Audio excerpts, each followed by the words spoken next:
वो धीरे धीरे आवाज की दिशा में बढ़ता है। कुछ ही दूरी पर झाड़ियों के बीच एक सुनहरी चिड़िया घायल पड़ी हुई थी।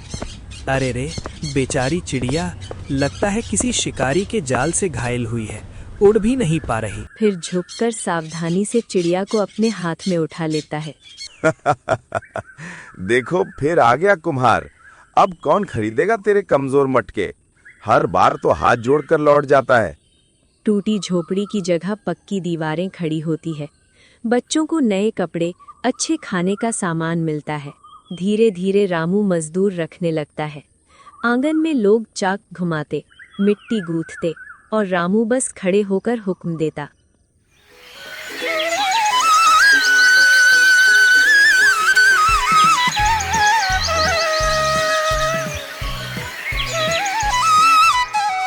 सुखनगर गांव के उस कोने में जहां मिट्टी ही जीवन का सहारा थी, वहां रहता था रामू, एक गरीब कुम्हार।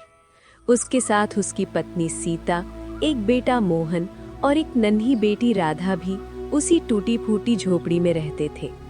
रामू दिन रात ईमानदारी से मिट्टी के बर्तन गढ़ता, मगर किस्मत जैसे उससे हमेशा ही रूठी रहती थी।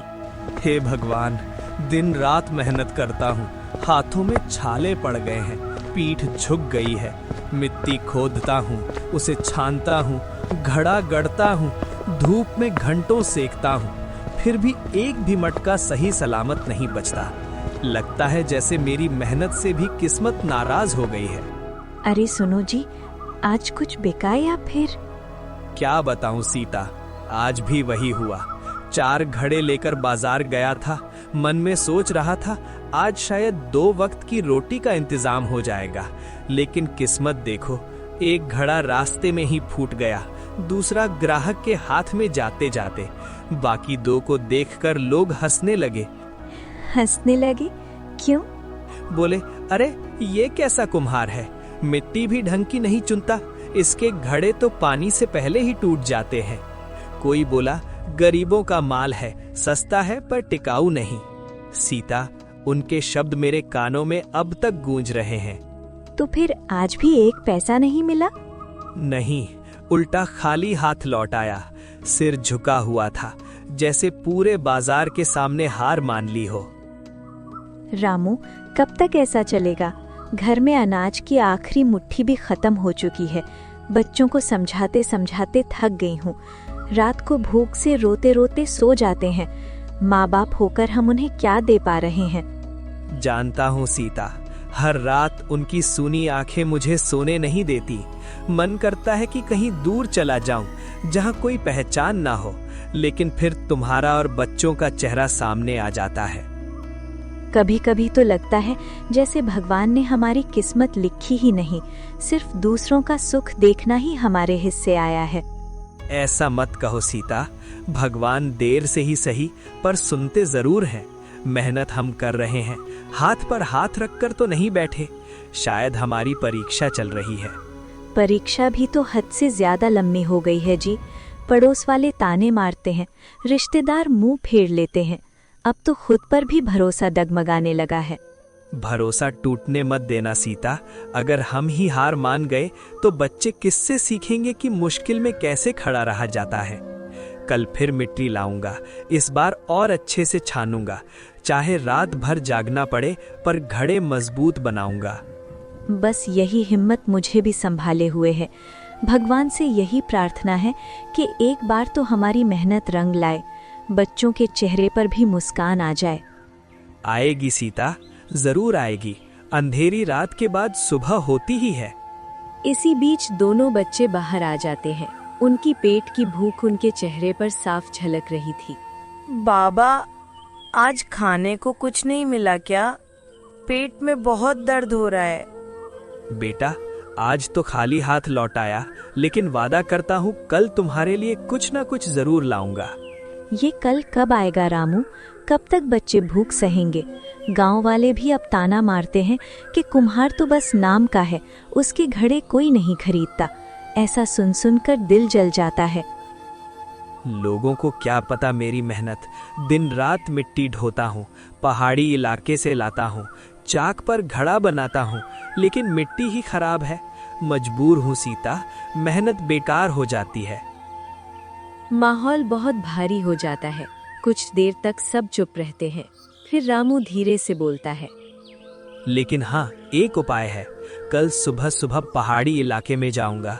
सुना है वहाँ की मिट्टी बहुत मजबूत होती है। शायद वही मिट्टी मेरे मटकों में जान डाल दे। अगर किस्मत ने चाहा तो कल से सब बदल सकता है। पहाड़ी इलाका याद है ना जी? लोग कहते हैं वहाँ रास्ते भी खतरनाक है, घना जंगल है, जंगली जानवर भी रहते हैं। आप अकेले मत जाना, मेरा मन बहुत घबरा रहा है। अरे सीता, जो आदमी भूख से जूझ रहा हो उसे शेर चीते से क्या डर। पेट की आग सबसे बड़ा जानवर होती है। अगर मिट्टी नहीं लाऊंगा तो बच्चे फिर भूखे सोएंगे, इसलिए कोशिश तो करनी ही होगी।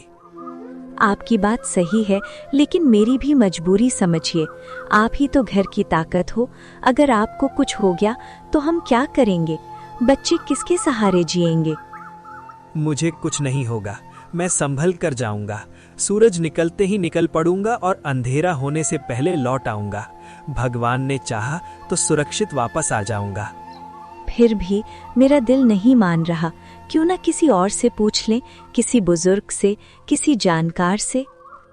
सबसे पूछ चुका हूँ सीता, सबका एक ही जवाब है, पहाड़ी मिट्टी मजबूत होती है। अब और रास्ता नहीं बचा, या तो यही कोशिश या फिर रोज रोज की बेइज्जती और बच्चों की भूख। अच्छा, अगर जाना ही है तो खाली पेट मत जाना। मैं सुबह जल्दी उठकर आपके लिए थोड़ी सी सूखी रोटी बांध दूंगी। रास्ता लंबा है। तुम कितना सहती हो सीता, घर में खुद खाने को कुछ नहीं, फिर भी मेरे लिए सोच रही हो। सुबह होते ही रामू टोकरी और भावड़ा लेकर निकल पड़ता है। रास्ता लंबा था और धूप भी तेज हो चुकी थी, लेकिन रामू के कदमों में हिम्मत दिख रही थी। आज चाहे जान निकल जाए पर मिट्टी लेकर ही लौटूंगा। आज बच्चों को भूखा नहीं सोने दूंगा। रामू बिना रुके पहाड़ी रास्ते पर बढ़ता जाता है, पसीने से लथपथ पर आंखों में उम्मीद। जंगल के किनारे पहुंचकर वो रुकता है, थोड़ा पानी पीता है और आकाश की ओर देखता है। तभी अचानक रामू के कान में एक अजीब सी आवाज आती है, जैसे कोई पक्षी कराह रहा हो। ये कैसी आवाज है? लगता है कोई जानवर या पंछी मुसीबत में है। वो धीरे धीरे आवाज की दिशा में बढ़ता है। कुछ ही दूरी पर झाड़ियों के बीच एक सुनहरी चिड़िया घायल पड़ी हुई थी। अरे रे, बेचारी चिड़िया, लगता है किसी शिकारी के जाल से घायल हुई है, उड़ भी नहीं पा रही। चिड़िया कमजोर आवाज में फड़फड़ाती है, जैसे मदद मांग रही हो। मुझे मिट्टी खोदनी है, जल्दी लौटना है और घर पर बच्चे भी भूखे हैं। अब इस चिड़िया को लेकर बैठूंगा तो समय और ताकत दोनों ही निकल जाएंगे। पर इसे ऐसे तड़पता छोड़ दूं, न जाने क्यों दिल कह रहा है कि इसे इस हालात में छोड़ना पाप होगा। वो कुछ पल सोचता है, फिर झुककर सावधानी से चिड़िया को अपने हाथ में उठा लेता है। चल बेटी, अब तू मेरे साथ चलेगी। मैं तेरी पूरी देखभाल करूंगा। जितना भगवान देगा उनमें से तुझे भी खिलाऊंगा। रामू मिट्टी भी खोदता है और टोकरी भरकर सर पर रखता है और घायल चिड़िया को बांह के नीचे दबाए गांव की ओर लौटता है।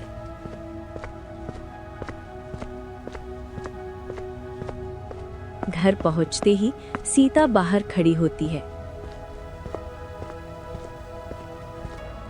अरे, ये क्या उठा लाए हो? घायल चिड़िया? रामू, हमें खुद खाने को दाना नहीं है और तुम ये पक्षी का बोझा उठा लाए। क्या तुम्हें घर की हालत दिखाई नहीं देती? सीता, बोझा मत कहो इसे। भूख हमारी है, दर्द हमारा है, लेकिन ये जान भी तो भगवान की ही बनाई हुई है। जंगल में पड़ी तड़प रही थी, आंखों में जान बचाने की उम्मीद थी। मैं उसे वहीं कैसे छोड़ देता? उम्मीद? हमारे बच्चों की आंखों में भी तो उम्मीद होती है रामू। हर रात पूछते हैं, माँ आज खाना मिलेगा ना? मेरे पास जवाब नहीं होता। ऐसे में तुम चिड़िया की चिंता कर रहे हो? मैं बच्चों की भूख नहीं भूल रहा सीता, उनका दर्द ही तो मुझे हर पल काटता है। लेकिन अगर आज हम किसी कमजोर की जान बचा सकते हैं और फिर भी मुंह मोड़ लें, तो हम इंसान किस बात के? इंसानियत की भी एक हद होती है रामू। पेट खाली हो तो दिल भी कमजोर पड़ जाता है। इस चिड़िया को खिलाओगी क्या? मेरे पास तो एक मुट्ठी चावल भी नहीं है, न बच्चों के लिए न इसके लिए। इसे दाना आज नहीं मिलेगा, पर दया तो मिलेगी। इसके घाव पर पट्टी कर देंगे, थोड़ा पानी पिला देंगे। अगर जान बच गई तो समझना भगवान ने हमें भी देख लिया। भगवान? क्या भगवान ने अब तक हमें देखा है? रोज मेहनत, रोज अपमान और घर में भूख। अब एक घायल चिड़िया से ही हमारी किस्मत बदलेगी? शायद हाँ सीता, कौन जाने भगवान किस रूप में परीक्षा लेते हैं। हो सकता है यही हमारी परीक्षा हो, जब खुद खाली हाथ हो तब भी दया दिखा पाते हैं या नहीं। लेकिन अगर बच्चे रोने लगे तो? अगर कल भी कुछ न मिला तो? तब भी मैं हार नहीं मानूंगा। जैसे इस चिड़िया ने दर्द में भी सांस नहीं छोड़ी, वैसे ही मैं भी उम्मीद नहीं छोड़ूंगा।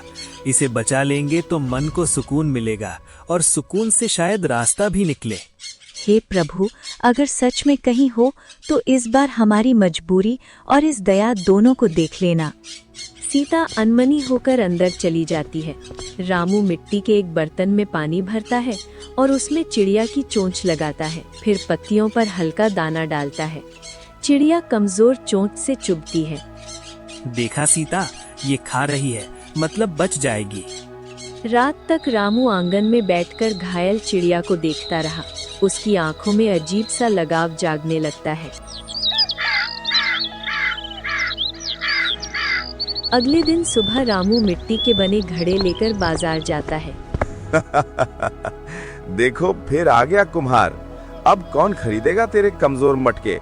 हर बार तो हाथ जोड़कर लौट जाता है। साहूकार जी, इस बार मिट्टी पहाड़ से लाया हूँ, जरा देख लीजिए, शायद मजबूत हो। दुकानदार अनमने ढंग से एक घड़ा उठाता है और उसमें पानी डालता है। अरे वाह, ये तो वाकई मजबूत है। ठीक है, 5 घड़े ले लेता हूँ। रामू की आंखें चमक उठती हैं, क्योंकि महीनों बाद उसके हाथ में पैसे आते हैं। पहली बार उसकी जेब में सिक्कों की खनक होती है। हे भगवान, ये क्या चमत्कार है। कल तक तो कोई घड़ा बिकता नहीं था, आज सब बिक गए। कहीं ये उस चिड़िया का असर तो नहीं? शाम को रामू घर लौटता है। सीता दरवाजे पर खड़ी होकर रामू की राह देख रही थी। अरे वाह, लगता है आज सब मटके बिक गए। ये कैसे हुआ? हाँ सीता, आज तो पूरा बाजार मेरे मटों की तारीफ कर रहा था। सब बिक गए, ये लो पैसे। हे भगवान, इतने दिनों बाद घर में सुख आया है। पर अजीब बात है, जब से ये चिड़िया आई है तब से सब बदल रहा है। कहीं ये सुनहरी चिड़िया तो नहीं? पता नहीं, हो सकता है संयोग हो, पर सच कहूँ दिल कह रहा है कि ये चमत्कार उसी की वजह से हुआ है। दोनों पति पत्नी चिड़िया के पास जाते हैं। चिड़िया अब थोड़ा ठीक हो गई थी। अब वो उड़ने की कोशिश कर रही थी। बाबा, ये तो हमसे डर नहीं रही। देखो, मेरे हाथ से दाना खा रही है। पूरा आंगन हंसी और खुशी से भर जाता है। कई महीनों बाद रामू के घर में खुशियों का माहौल था। उसी रात सीता चूल्हे पर रोटी सेकते हुए कहती है, रामू सुनो, ये चिड़िया मुझे साधारण नहीं लगती। इसकी आंखों में कुछ अलग सा उजाला है। ऐसा लगता है जैसे भगवान ने हमारी दुआ सुनकर इसे हमारे पास भेजा हो। अब हमें इसे अपने घर में ही रखना चाहिए। पर सीता, किसी चिड़िया को बांध कर रखना क्या ठीक होगा? ये तो आसमान का पंछी है, खुली हवा में उड़ने के लिए बनी है। इसके पंख ठीक हो जाएंगे तो ये उड़ना चाहेगी। मैंने कब कहा कि हम इसे कैद करेंगे? न पिंजड़ा बनाएंगे न जंजीर, बस अपना मान कर रखेंगे, जैसे ये खुद चलकर हमारे आंगन में आ गई हो। जब इसका मन होगा अपने आप उड़ जाएगी। लेकिन मेरा मन कहता है शायद ये खुद नहीं जाएगी। खुद नहीं जाएगी? ऐसा क्यों लगता है तुम्हें? देखो ना रामू, घायल होकर भी इसने हमें नहीं डराया, न फड़फड़ा कर भागी। उल्टा जैसे भरोसा करके हमारी हथेली पर सिर रख दिया हो। ऐसा भरोसा यूं ही नहीं होता। लगता है इसका नाता हमारे घर से जुड़ गया है। अजीब बात है सीता, जब से ये चिड़िया आई है मन में डर कम और सुकून ज्यादा लग रहा है, जैसे कई दिनों बाद दिल को थोड़ा आराम मिला हो। वही तो मैं कह रही हूँ, भूख तो अभी भी है, हालात भी वैसे ही हैं, पर मन में एक उम्मीद जाग गई है। शायद भगवान ने हमारी परीक्षा अब खत्म करने का मन बना लिया है। पर अगर ये सच में कोई साधारण चिड़िया हुई तो, अगर हमने बेवजह उम्मीद बांध ली तो? उम्मीद बांधना गुनाह नहीं होता रामू। गुनाह तो तब होता है जब इंसान पूरी तरह टूट जाए। हमें तो बस इसे सहारा देना है, जैसे भगवान ने हमें अब तक सहारा दिया है। इसके पंखों का रंग भी कितना अलग है। धूप पड़ते ही हल्का सा चमकने लगता है। पहले कभी ऐसी चिड़िया नहीं देखी। इसीलिए तो कह रही हूँ, हो सकता है ये कोई साधारण पंछी ना हो। गांव की बूढ़ी अम्मा कहा करती थी, जब घर में सबसे ज्यादा अंधेरा होता है तभी भगवान किसी रूप में दस्तक देते हैं। अगर ये सच में किस्मत का इशारा है तो हमें बहुत संभल कर रहना होगा। लालच में आकर अगर हमने कुछ गलत किया तो सब हाथ से निकल सकता है। बिल्कुल, न इसे बेचने का सोचेंगे, न दिखावा करेंगे, बस इसकी सेवा करेंगे जैसे अपने बच्चे की करते हैं। शायद यही हमारी किस्मत का मोड़ है सीता। जब हम पूरी तरह हार चुके थे तभी ये चिड़िया हमारे जीवन में आई। और अगर ये सच में सुनहरी चिड़िया हुई रामू, तो सिर्फ हमारा पेट ही नहीं भरेगी, हमारा टूटता हुआ भरोसा भी जोड़ देगी। चिड़िया को घर लाए हुए अब कई दिन बीत चुके थे। धीरे धीरे उसके पंख ठीक होने लगे। अब वो आंगन में उड़कर चबूतरे पर बैठ जाती है और बच्चों के साथ खेलने लगती है। उसकी चहचहाहट से घर का सूना आंगन फिर से जिंदा हो गया था। देखा रामू, जब से ये चिड़िया आई है घर में रौनक लौट आई है। बच्चे भी अब उदास नहीं रहते और सबसे बड़ी बात, तुम्हारे मटके भी अब ज्यादा बिकने लगे हैं। हाँ सीता, मैं भी सोच रहा था। पहले तो कोई पूछता तक नहीं था और अब देखो, कल 5 घड़े बिके, आज 7 बिक गए। व्यापारी तो तारीफ पर तारीफ कर रहे थे। और ये सब उसी दिन से शुरू हुआ जब ये चिड़िया हमारे आंगन में आई। अब बताओ, ये सुनहरी चिड़िया नहीं है तो और क्या है? शायद तुम ठीक कह रही हो सीता, वरना इतने सालों से मेहनत करने के बावजूद कुछ नहीं मिला और अचानक सब बदलने लगे। ये संयोग नहीं हो सकता।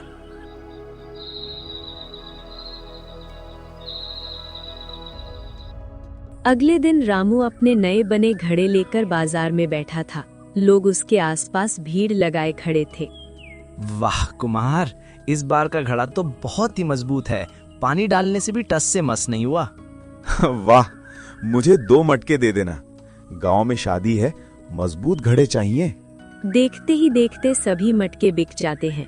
रामू की आंखें चमक उठती हैं और उसके मन में आवाज गूंजती है। ये सब चिड़िया का ही असर है। रामू शाम को घर लौटता है। सीता दरवाजे पर खड़ी होकर रामू की राह देख रही थी। कहो रामू, आज कैसा रहा बाजार? आज तो चमत्कार हो गया सीता, सारे घड़े बिक गए। व्यापारी कह रहे थे कल और लाओ, और आज तो इतने पैसे मिले हैं कि महीने भर का राशन भर सकते हैं। हे भगवान, इतने सालों बाद घर में सुख आया है। लगता है हमारी तकदीर सचमुच बदल रही है। अगले कुछ हफ्तों में हालात और भी ज्यादा बदल जाते हैं। रामू का नाम गांव-गांव में फैल जाता है। लोग कहते हैं, अगर मजबूत घड़े चाहिए तो रामू के घर जाओ। अब तो रामू के मटके शहर तक जाने लगे हैं। देखो तो मेहनत रंग लाई। मेहनत या फिर उस चिड़िया का कमाल? सब कहते हैं जब से उसके घर पे वो चिड़िया आई है तब से उसकी किस्मत बदल गई है। ये बातें रामू और सीता के कानों तक पहुंचती है। सीता को विश्वास और पक्का हो जाता है। देखा, सब गांव वाले भी मान रहे हैं कि चिड़िया की वजह से हमारी किस्मत बदली है। हमें इसे अपने घर का हिस्सा मान लेना चाहिए। हाँ सीता, अब मैं भी मान गया हूँ। जब से ये चिड़िया आई है हमारे घर की तंगहाली छूमंतर हो गई, वरना इतनी जल्दी इतनी तरक्की संभव ही नहीं थी। धीरे धीरे रामू के घर के हालात बदलने लगते हैं। टूटी झोपड़ी की जगह पक्की दीवारें खड़ी होती है। बच्चों को नए कपड़े, अच्छे खाने का सामान मिलता है। अरे बाबा, देखो मेरे पास नए जूते हैं। अब मैं भी स्कूल जा सकता हूँ। हाँ बेटा, अब तुझे पढ़ाऊंगा लिखाऊंगा। वो दिन गए जब तेरा बचपन भूख से दबा हुआ था। सीता की आंखें भर आती हैं। वो चिड़िया की ओर देखती है और हाथ जोड़ लेती है। सुनहरी चिड़िया, तेरा बहुत आभार। तूने हमारे घर में नई जिंदगी भर दी। चिड़िया चहचहाकर जैसे मुस्कुराती है। उस रात बाहर हल्की बारिश हो रही थी। रामू के घर में सब लोग खाना खा रहे थे। चिड़िया पास में टूल पर बैठी थी। अरे सोचो तो, पहले हम रोटी के टुकड़े को तरसते थे और आज देखो खाने को रोटी के साथ दाल और चावल भी हैं। बच्चे हंसते खेलते खाते हैं। सच कहूँ तो अब लगता है जैसे स्वर्ग यहीं आ गया। हाँ सीता, ये सब इस चिड़िया का वरदान है। मैं इसे भूल नहीं सकता। इसने मेरी किस्मत पलट दी। पर एक बात याद रखना, मेहनत हम करते रहेंगे, वरना वरदान भी खाली हो जाएगा। सही कहते हो, मेहनत तो करनी ही होगी, वरना सुनहरी चिड़िया भी शायद नाराज हो जाए। दोनों हंसते हैं। बच्चे चिड़िया के पास जाकर खेलते हैं। चिड़िया उनके हाथ से दाना चुगती है और पूरा घर खुशहाल होता है। इस तरह रामू का जीवन बदल जाता है। भूख और गरीबी की जगह अब इज्जत और खुशहाली आ चुकी थी। समय बीतता है। महीनों पहले जो रामू भूख और तानों से टूटा हुआ रहता था, अब गांव का सम्मानित कुम्हार बन चुका था। उसका आंगन हमेशा काम और ग्राहकों से भरा रहता। बच्चे भी अच्छे अच्छे कपड़े पहनने लगे और सीता भी अब संतोष की सांस लेती थी। देखो रामू, भगवान का क्या खेल है। कल तक हम सूखी रोटी के लिए लड़ते थे और आज सब हमारे घर की तारीफ कर रहे हैं। सच कहूँ तो अब लगता है जैसे हम भी इज्जत से जी सकते हैं। हाँ सीता, अब मुझे भी सिर ऊंचा करके चौपाल पर बैठने में शर्म नहीं आती। ये सब मेहनत और इस चिड़िया का कमाल है। चिड़िया आंगन में चबूतरे पर बैठी थी, जैसे घर का सदस्य बन गई हो। बच्चे उसके साथ खेलते और रामू उसे दाना डालना कभी नहीं भूलता। भाई रामू के तो मजे हैं। अब तो उसके घर से दिन रात घड़े बर्तन निकलते रहते हैं। हाँ, और सब कहते हैं ये उसके घर में पली चिड़िया का चमत्कार है। सुनहरी चिड़िया है वो। बेटा, मेहनत को भी मत भूलो। वरदान तभी फलता है जब मेहनत के साथ हो, वरना चमत्कार भी टिकता नहीं।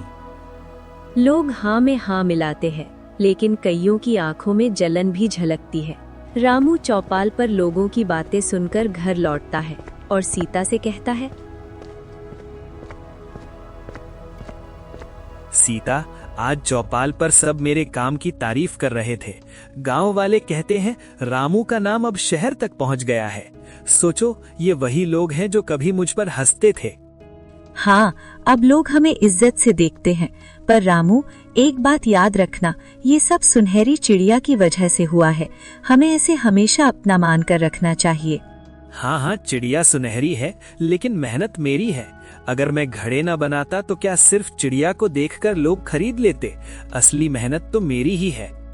वो भी सही है, पर कभी भूलना मत कि जब से ये चिड़िया आई है तभी से किस्मत पलटी है। सीता की आवाज में नरमी थी, लेकिन रामू के शब्दों में अब थोड़ा गर्व और अहंकार झलकने लगा था। अगले दिन शहर से एक व्यापारी रामू के घर आता है। कुम्हार जी, आपके घड़ों की बहुत मांग है। अगर आप चाहें तो हम बड़ी गाड़ी भेज देंगे। हर हफ्ते 100-200 घड़े चाहिए होंगे। वाह, ऐसा मौका तो मैंने सपने में भी नहीं सोचा था। आप चिंता मत करो, जितना ऑर्डर दोगे उतना माल मिल जाएगा। व्यापारी चला जाता है। सीता उत्साह से रामू को देखकर कहती है, रामू, ये तो बड़ी बात है। अब तो शहर में भी तुम्हारे घड़े बिकेंगे, लेकिन तुम इतना काम अकेले कैसे करोगे? अब मैं गरीब रामू नहीं हूँ सीता। अब मैं मजदूर रखूंगा, काम बढ़ाऊंगा और पूरे गांव में सबको दिखा दूंगा कि असली हुनर क्या होता है। उसके स्वर में अब वही पुरानी झंझलाहट नहीं, बल्कि बढ़ती कांक्षा थी और थोड़ा घमंड भी आ गया था। धीरे धीरे रामू मजदूर रखने लगता है।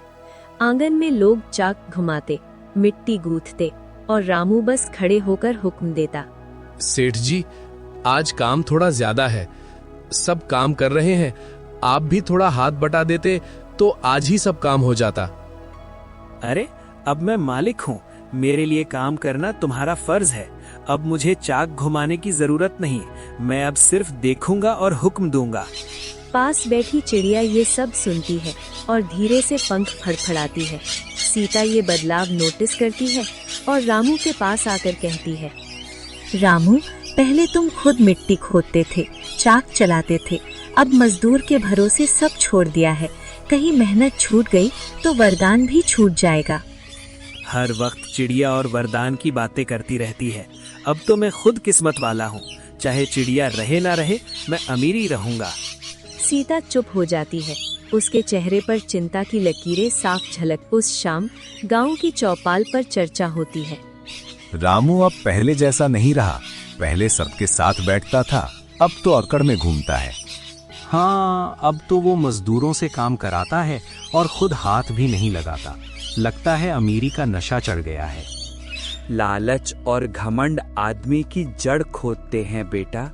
देख लेना, अगर ये ऐसे ही रहा तो उसकी किस्मत पलटते देर नहीं लगेगी। चौपाल पर लोगों की ऐसी बातें सुनकर सीता घर लौटती है और रामू से कहती है, रामू, गांव के लोग कहते हैं तू बदल गया है। पहले सबकी मदद करता था, अब आंखें तरेर कर बातें करता है। तुम इतना क्यों बदल रहे हो? लोग क्या कहते हैं मुझे फर्क नहीं पड़ता। अब मैं बड़ा आदमी बन चुका हूँ। गांव वालों की सोच छोटी है, लेकिन अब मुझे शहर तक पहुँचना है। रामू, सब भूल मत। हमारी किस्मत तब बदली जब हमने उस चिड़िया को अपनाया था। अगर तू मेहनत छोड़ देगा और घमंड करेगा तो डर है कि कहीं वो सुनहरी चिड़िया नाराज न हो जाए। रामू हंसकर बात को टाल देता है, लेकिन पास बैठी चिड़िया चुपचाप सब देखती और सुनती रहती है। धीरे धीरे रामू का स्वभाव बदलने लगता। अब गांव वालों से वो कम बोलता, मजदूरों पर चिल्लाता और चिड़िया को भी पहले जितना समय नहीं देता।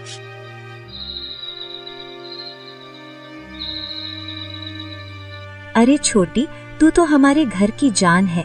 काश रामू तुझे पहले जैसा प्यार देता। अब तो बस काम और पैसे में डूबा रहता है, कहीं तू नाराज ना हो जाए। चिड़िया चहचहाकर जैसे जवाब देती है, लेकिन उसी समय रामू अंदर से बाहर आता है और सीता से कहता है, सीता, तू हर वक्त इसी चिड़िया के पीछे पड़ी रहती है। मानो सारी खुशियाँ इसी के कारण मिली है। मैंने मेहनत नहीं की क्या? मिट्टी, चाक, मजदूरी सब मैंने ही तो किया है। ये चिड़िया बस यूं ही है। रामू, भूल मत, जब से ये आई है तभी से तुम्हारे मटके बिकने लगे हैं। पहले तो तुम खुद ये मानते थे, लेकिन अब क्यों इनकार कर रहे हो? क्योंकि अब मैं जान गया हूँ कि असली ताकत मेरी मेहनत और मेरा हुनर है। चिड़िया का इसमें कुछ नहीं, और अगर कल को ये उड़ भी गई तो भी मैं अमीरी रहूंगा। चिड़िया ये सब सुनती है। उसकी आंखों में चमक मध्यम पड़ जाती है।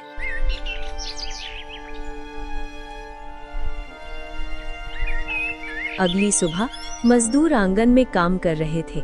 गलती से एक मजदूर मटका गिरा देता है और उसके टुकड़े हो जाते हैं। सेठ जी, माफ करना, गलती से हाथ से एक घड़ा छूट गया। अरे नालायक, क्या यही काम है तेरा? इतने बड़े ऑर्डर है और तू घड़े तोड़ रहा है। मजदूर चुपचाप सर झुका लेता है। तभी सीता पास आकर रामू को रोकती है।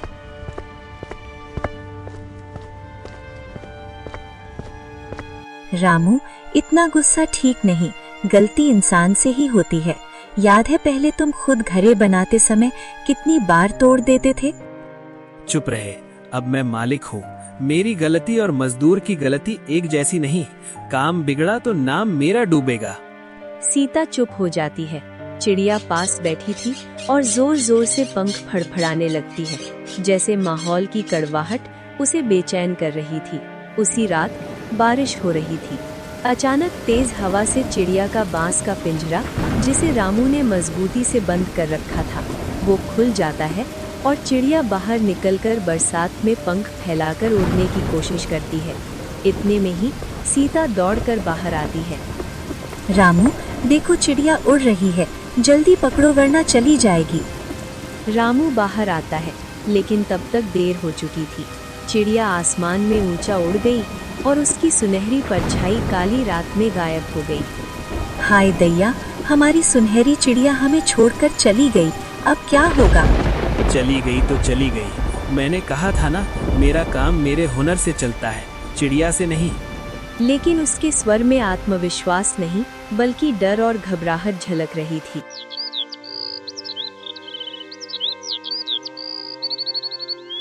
अगले ही दिन से हालात बदलने लगते हैं। बाजार में रामू के घड़े बिकते नहीं। पहले लोग तारीफ करते थे, अब शिकायत करने लगते हैं। अरे तुम्हारा ये घड़ा तो फिर से कमजोर निकला, पानी डालते ही टपकने लगा। कुम्हार, अब तेरे घड़े वैसा दम नहीं रखते, सारा ऑर्डर रद्द कर रहे हैं। ऐसा सुनते ही रामू हक्का बक्का रह जाता है। उसे लगता है कि शायद 1-2 दिन की बात है, पर दिन हफ्तों में बदल जाते हैं। लेकिन अब रामू के घड़े बिकना बंद हो जाते हैं। अरे जब चिड़िया थी तो पूरा घर दानों से भरा रहता था, अब देखो सब खाली हो गया। लगता है वरदान भी उस चिड़िया के साथ चला गया। सीता, तू सही कहती थी। मैंने चिड़िया की कद्र नहीं की। पहले उसे अपने बच्चे जैसा मानता था, फिर अहंकार में आकर भूल गया। शायद उसी से नाराज होकर वो चली गई। हमने मेहनत छोड़ दी, बस वरदान पर भरोसा कर लिया। यही हमारी सबसे बड़ी गलती थी। गांव की चौपाल पर गांव वाले बात करने लगे। देखा रामू की किस्मत कैसे पलट गई। पहले अमीर हुआ, अब फिर गरीब हो गया। कहते हैं उसके घर की चिड़िया सुनहरी थी, उड़ गई तो वरदान भी चला गया। बेटा, यही होता है जब इंसान वरदान को अपना हक समझ लेता है। वरदान तो बस सहारा होता है, असली ताकत मेहनत ही होती है। रात के समय रामू आंगन में अकेला बैठा था। टूटे हुए घड़ों के टुकड़े उसके पैरों के पास पड़े थे। वो आसमान की ओर देखकर बोलता है, हे ऊपर वाले, मैंने गलती की। चिड़िया को वरदान मानकर भी उसकी कद्र नहीं की। मेहनत छोड़ दी, घमंड पान लिया। शायद इसी कारण मुझसे सब छीन गया। अब मैं फिर से खाली हूँ, फिर से गरीब। उसकी आंखों से आंसू टपकने लगते हैं। तभी सीता पास आकर रामू को हिम्मत देती हुई कहती है, रामू, अभी भी देर नहीं हुई। चिड़िया चली गई, वरदान चला गया, लेकिन मेहनत तो तुम्हारे हाथों में है। अगर तुम चाहो तो फिर से सब पा सकते हो। रामू सीता की ओर देखता है। उसकी आंखों में पछतावे की जगह अब नया संकल्प जन्म ले रहा था। अगले दिन सुबह गांव की चौपाल पर रामू आता है।